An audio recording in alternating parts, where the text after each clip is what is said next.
Okay, so this is just a quick lesson on a musical concept that I was asked about a while ago by one of my students, and I just thought let me do a video just describing some tools we can use for listening to music. It is primarily we're hearing it through our ears, and so it's nice to have some tools to better understand what we're hearing and try to improve our playing and learning by just trying to understand more of what's coming at us from the audio perspective. So this lesson's about the stability and color of music.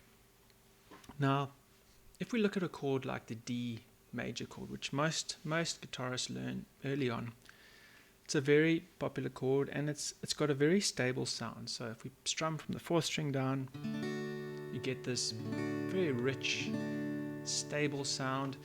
You're getting that from the connections, almost like the chord genetics, if I could call it that, the way the notes interact with each other. And the key connection there in terms of stability is the D and the A.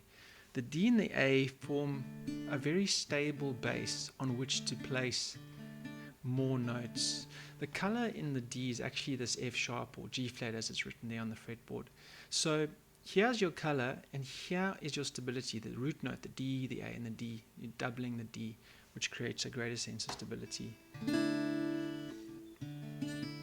If we change the color note, let's say we change that one color note, G flat to G. So we play a D sus.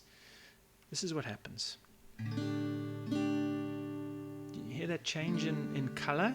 There's no change in structure in terms of the stability of the chord. So it still sounds very stable. D major, D sus. Let's take that same note. So we've tried G flat against the stable D, A, D. We've tried G. Now let's try a different color. We're going to play the F note against the stable tones.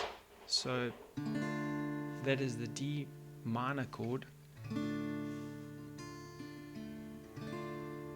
can hear quite a difference, especially if you put the D major first and then play the D minor immediately after that.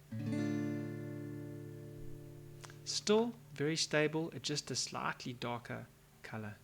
Now the last chord I wanted to show you is a D diminished chord. Now here we're going to see the impact of removing those stabilizing connections between the root note and the fifth. So if we take the fifth, we go down and play A flat. That D we're going to make into a B. Take a listen to the difference in the stability of this chord now.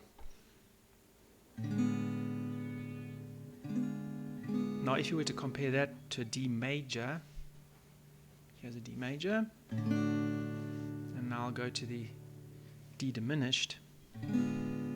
It's very clear that you've got a darkness of color and quite an unstable structure that you're listening for.